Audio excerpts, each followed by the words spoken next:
In today's video, I want to just go over the new Secret Lair Super Drop that'll be coming out on October 13th. It is a huge one, not only with a ton of crossover IPs, but also just a lot of Secret Lairs in general. And some people have been asking my thoughts, so we're going to just do a bit of an all-encompassing video. I won't be talking about the PlayStation ones today. We'll do a separate video for that, but there is an entirely separate Super Drop later in October that is a crossover with PlayStation and features a few mechanically unique cards and then a lot of reprints.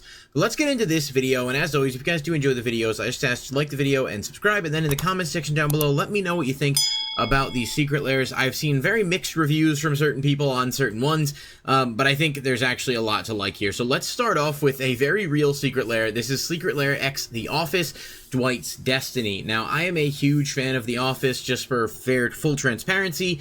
I also know that some people don't really like these goofy Secret Lairs. One of the things I'm going to say right off the bat to make my opinion on this fully known is that when it comes to something like this, if it's all just reskins of existing cards and there's nothing mechanically unique, I have no problem with it, because at that point it's just art. And if you like the art, great. If you don't, also great. This is a Secret Lair. You're not missing out on anything by not buying this, but if you're an Office fan or you're somebody who just likes the more, quirky Secret Lairs, there's definitely something here for you.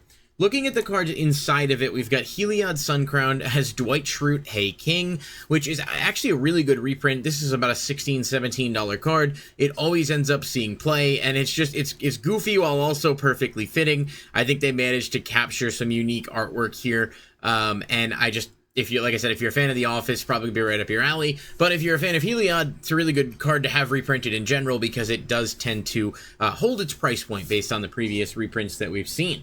We've got Dwight's Weapon Stash, which is Steel Shaper's Gift. A bit of a cheaper card, but really not super cheap. It's around 10 bucks. For a while, it was like $1. So it's kind of crazy to see how much it's actually gone up since it's Commander Master's reprint, but it's been in a few Secret Lairs. It's just a solidly playable card. We get better equipment all the time, and the more equipment we get that is good, the better this card becomes. So it's a solid inclusion and a decent value from, just a monetary perspective.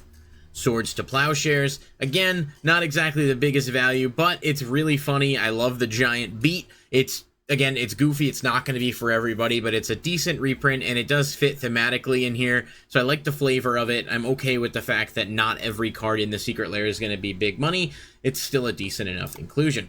We've got Baral, Chief of Compliance, which is Dwight, Assistant to the King. Again, I really like the art here. I just think that's a funny kind of way to play on that, and the flavor text on each card just fits really well in there. If you're, like I said, if you're an Office fan and a Magic fan, these are probably right up your alley. Baral, not the best reprint, but also, a couple bucks, decent card. I think this one will definitely do okay, just given what it is, but it's playable enough, and it does fit the card's effects and such, kind of fit with the whole Dwight theme we've got going on, so it's an okay inclusion. And then we've got Garrick Relentless as Recyclops, eco-friendly. I love Recyclops. It's just fantastic. The back of it is really goofy as well.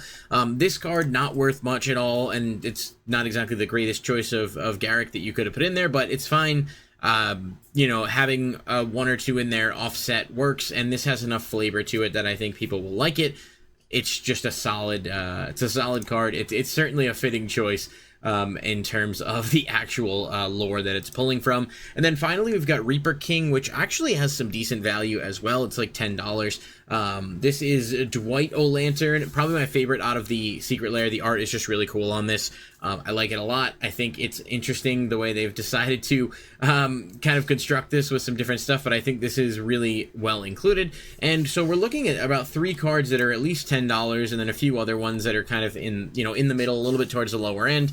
At $30 and $40 respectively for this, you're certainly getting your value worth out of both, but if you don't like The Office, this one's probably not for you. If you do like The Office, this is probably right up your alley. Like I said, I'm going to be getting this one. It's a pretty cool one. I would give it a grade of probably a B if I had to pick, or, an A as a fan. One of the other things, too, that I just wanted to note about this, there were a lot of Secret Lairs. If you're someone who usually tries to buy them all or wants to get a bunch, it's going to be pretty pricey here for this, because there are a lot of them here. The second one is Jaws, Terror of Amity Island. Now, this one has one mechanically unique card, which is, of course, Jaws himself, and then it has reprints and a blood token, which I thought was double-sided, but evidently it is not.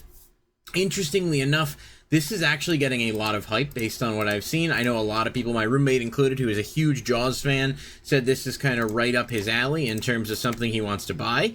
Not a huge fan of Jaws myself. Not that I have anything against it. It just doesn't really move the needle for me in terms of being like, I gotta buy this. But Jaws itself is actually a 3 red legendary creature shark with trample and haste. It says whenever Jaws deals combat damage to a player, create that many blood tokens. Whenever a non-creature artifact is sacrificed or destroyed, Jaws deals 1 damage to each opponent.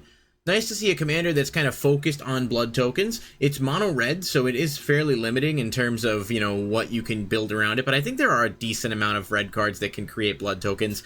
You'll probably be better suited to play this inside a deck that also has access to black, so you can maximize the blood tokens. But then again, Jaws himself does make tokens when he deals damage, so you do have that going for you.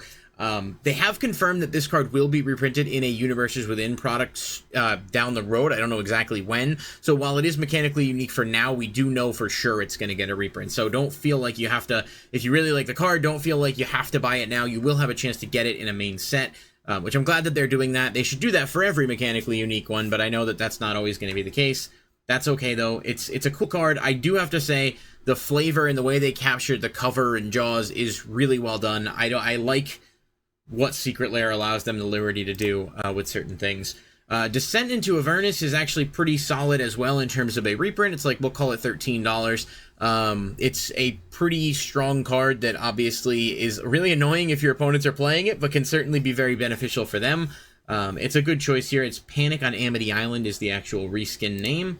We've got Reckless Endeavor, which, again, just 10 out of 10 artwork here. About a $6 card. It's only been printed in Forgotten Realms Commander, so that's certainly an interesting choice for reprint here, but I do like it. I think it's a good enough inclusion here that you get some mid-range value, and typically when you have those Commander deck-only cards that end up going up over time, it's nice to have something put more copies of it out on the market, even if it is just a Secret Lair, but it's good enough.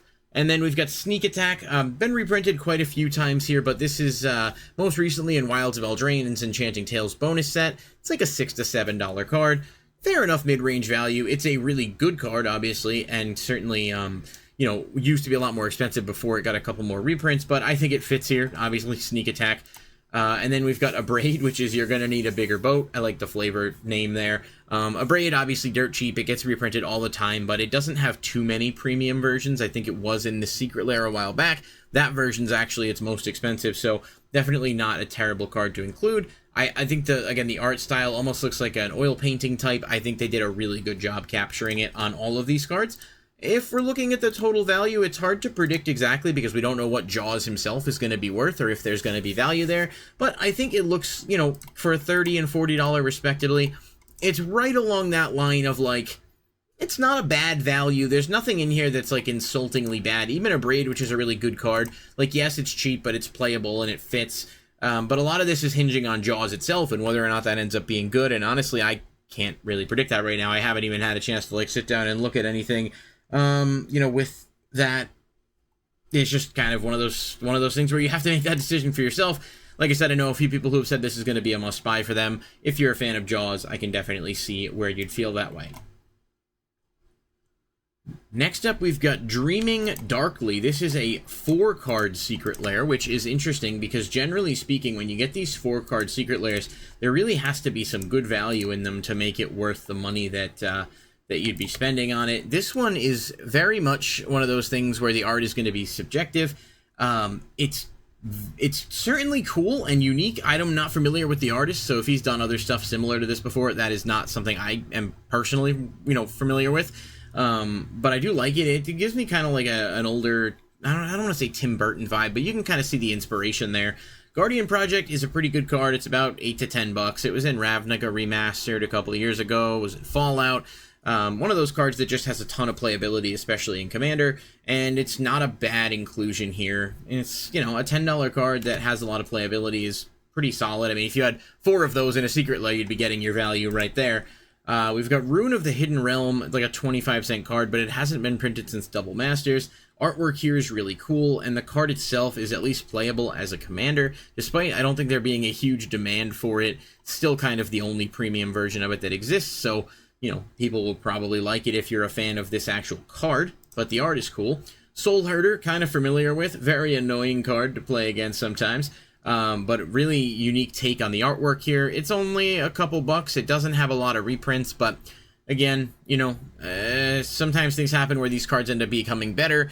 And when that's the case, it's nice to have more of them out there. If you like this card and this art, obviously, you know, it's kind of cool there. And then Glenalendra Archmage is a very, very strong card. Its last Secret Lair printing has done exceptionally well at around $60. It's very good in fairies. We know that Lorwyn Eclipse will have a bunch of new fairy support, and this card could very well go up as a result. So I do think it's good to get it included here, but I also think there's a couple other variants of this card that are, like, you know, I'd argue more desirable. But if you like the artwork here and it's one that you want, you can certainly, you know, it's not a terrible pickup. But realistically speaking, this is about $20 in total value for a Secret Lair. So this is going to be one I'm going to say I really don't personally recommend. It's not one I'm going for. It's one I would buy if you like the art and it's one that you want. I wouldn't buy it with the hope of everything going up, but you never know. You got a couple cards in there that are really solid, and if this Glenalendra were to go the same way as, you know, the previous one, you could certainly be looking at a nice little return there. All comes down to doing your own research and whatnot, but it's a cool Secret Lair. Just, you know, when there's this many to pick from, it's you got to be a little bit more selective, I think. Trick or Treat is the next one. This is one that I love Halloween. I am a massive Halloween fan, and I have to tell you right off the bat, I am not a huge fan of this art style. I kind of see what they were looking to do, but for me personally, it just doesn't really feel like it hits. That being said, there are a few decent cards in here. Vito, Thorn of the Dusk Rose is around $8. We'll just, you know, say it's close enough to 10. Doesn't exactly have a ton of other prints here in terms of, you know, anything special other than the Planeswalker Championship one from Japan a couple years back. But it's a good card. It's part of plenty of Infinite Loops, and certainly it's a decent enough choice for the Halloween theme. Just, again, the art is not my personal preference. Satoru Umezawa from, what is this, Kamigawa Neon Dynasty. This has a bunch of different prints already, including that really, really cool one that was drawn by, I think it was the Metal Gear Solid artist. Not exactly a hot demand card. It's like less than $1 for almost all of its versions, with the exception of that foil etched one from Neon Dynasty. It's a cool card. It's just, I don't know, it doesn't really capture the Halloween thing for me all that much in this one, and I feel like they might have been able to do better. Probably could have put like a different card in here and accomplished a similar result. So I can't really cover that one up all that well. Voja, Jaws of the Conclave, is a very, very strong commander and only has one print. It was a pre-release exclusive card for Murders at Karlov Manor, so you could only get it in the pre-release kits, and I think maybe in collector boosters.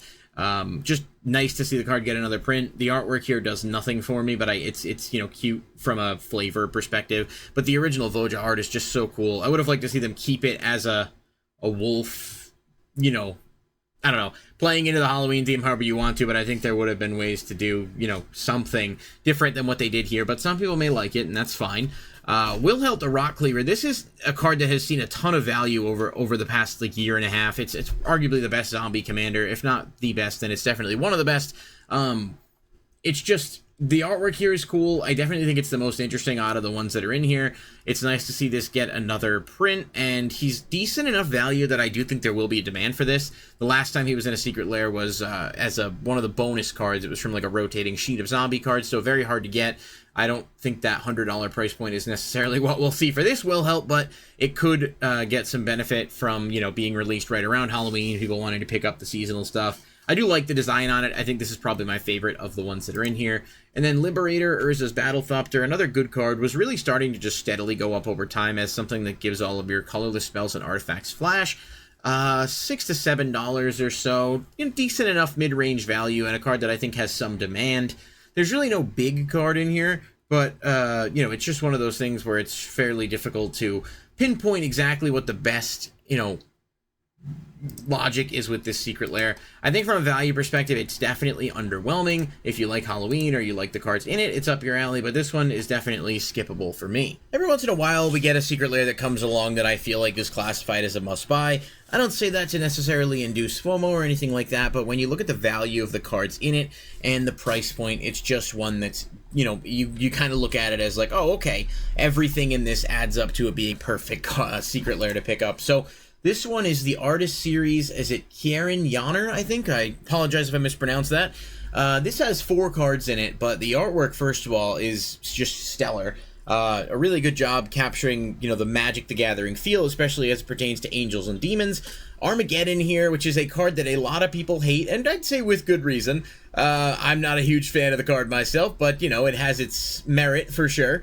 And Armageddon has been printed quite a lot of times just based on a quick survey here, but I think the card's probably around $15, give or take. I think is a fair enough average to put on it. But the artwork is beautiful. It definitely has its uses in formats where it's legal, and there are even some decks in Commander that play it that can kind of use it as a win condition, but I know a lot of people also like to rule 0 it. Its land destruction is taboo, but the card itself is very popular and has value. Just that combined with the artwork here makes this one kind of a no-brainer. We've got Northern Paladin, which interestingly enough is very cheap for like its base versions, but I do want to point out some of the base versions, the artwork is well below what I would consider to be cool, but I think a lot of people might like it. I don't know, but there's this artwork here, in my opinion, kind of blows these out of the water.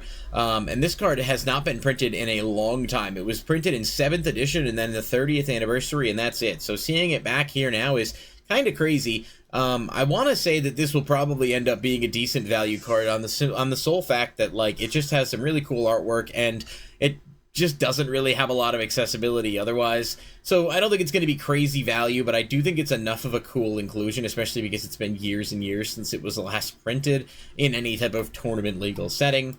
We've got Lord of the Pit, which is like a 50-cent card. It's not crazy value. It's definitely decent, but I don't even know that it has much of a demand. Like, there's the serialized version that was given out at the different Secret Lair events and stuff on site that I adore the artwork for. But this artwork is sick as well. It's just the card's not super playable. So where does this fall value-wise? I'm really not sure. It might be worth a couple bucks simply because of the aesthetic and how cool the card looks, but I don't think it's going to be anything crazy. Demonic Tutor, on the other hand, is an absolutely insane card to put into a Secret Lair, and I feel like one of those rare circumstances where Wizards just kind of gets it right. That's not to say that they don't get it wrong quite a lot, but this is a no-brainer card. It's a $50 card at the cheapest. No matter how many times this card gets reprinted, it ends up being worth more money. That is just a tried and true fact. The borderless one from Commander Masters was like $35 for a short while, and now it's $85 plus. And the artwork on this is absolutely incredible with the background and the flavor text and everything else. I would say Demonic Tutor is definitely one of the most playable cards in all of Magic in formats where it's legal, and being able to get one guaranteed for the Secret Lair, which will cost you $30, is just, to me, again, a no-brainer. I think this one is probably going to be one of the first ones to sell out. I think, unfortunately, it's going to be very, very challenging to get this one, simply because of that, and Armageddon, which, does add a bit of value here, but when a single card pays for the value of the lair in either foil or non-foil, similar to what we saw with the Kalia Secret Lair earlier this year, I don't see how this one is not one that you buy unless you don't need Demonic Tutor or whatever. But if you need it or want to have an extra copy, or you're somebody looking to know what you should buy to see your return be solid, really every box on this Secret Lair is checked. I would give it an A+. I will be buying this one. If I could only get one, it would be this one. And it'll just be really nice to have that, and I do think it's going to age extremely well over time, because history suggests that that is always the case for Demonic Tutor, and there have been no exceptions. It always goes back up. So a very, very well-designed Secret Lair that will likely be worth your time and money.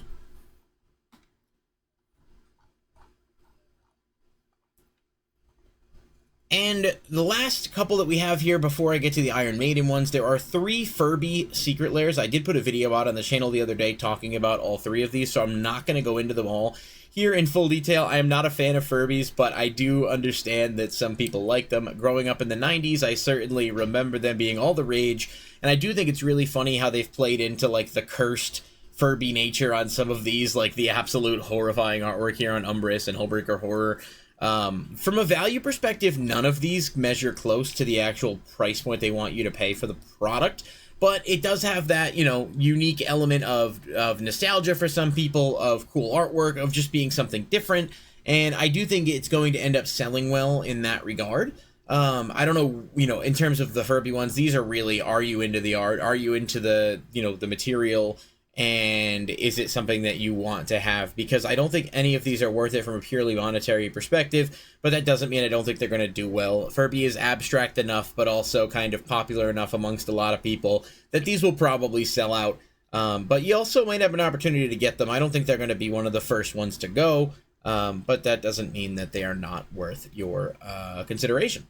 And then we have 2 Iron Maiden, which feels so out of left field, but I mean, I know a lot of people that are big fans of Iron Maiden, and it does fall into the Halloween horror, theme from an aesthetic standpoint. So we've got Iron Maiden, Eddie Unchained, which has 6 cards. We've got Bruvak the Grandiloquent, which is actually a $20 card or so on its own right off the bat. An insanely cool Windfall, which is just a insanely good card, but like that artwork is sick, and they really, really did a good job there. We've got Captain Engathrod, which is Eddie, Ghost of the Navigator, a good reprint and a cool card in general. Eddie, Lord of Light, is Nekusar the Mindraiser. Not exactly the most popular commander to play against, but evidently very fun.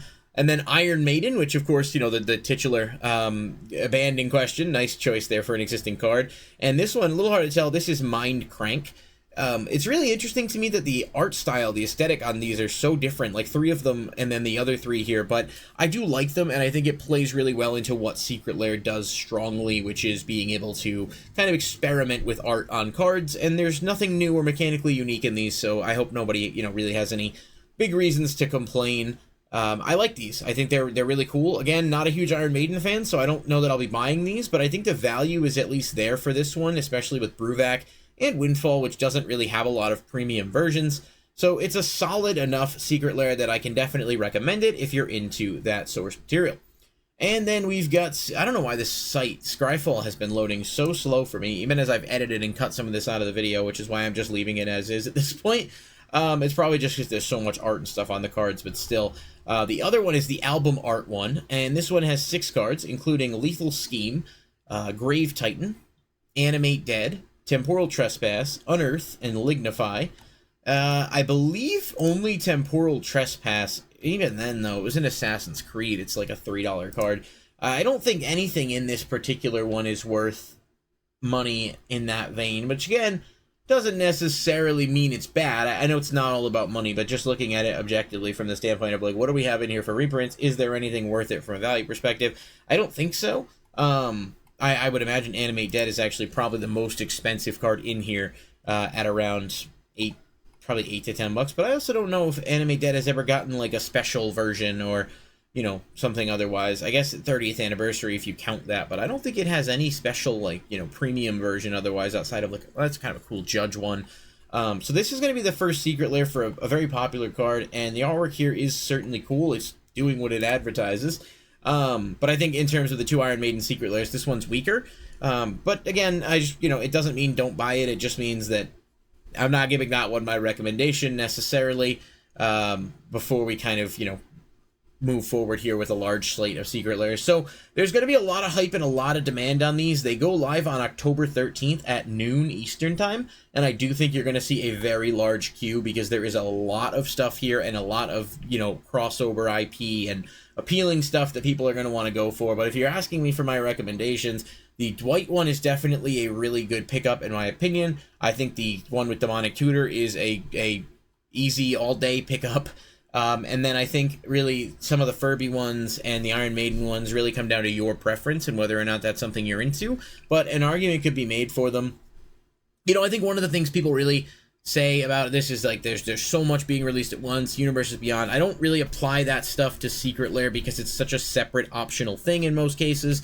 And like I said, well, there is that one Jaws card that is mechanically unique. We do know it will get its own universes within print, so it's not the end of the world here. And in other words, if you don't like any of this stuff, just skip it, would be my recommendation. But hopefully there's something here that you like, and I think it's going to be a pretty cool Secret Lair drop, so I'm pretty impressed with the offerings as a whole. I'll be trying to get some myself on October 13th. Let me know what you think in the comments down below. Are you planning on going in on any of these Secret Lairs? As always, I will be, kind of reading the comments, making a follow-up video as well for the PlayStation Secret Lairs, which is a whole nother thing. There's 7 of them, and I want to be able to devote an appropriate amount of time to this. This video is already going to be long, so thank you guys so much for watching, and I'll catch you in the next one.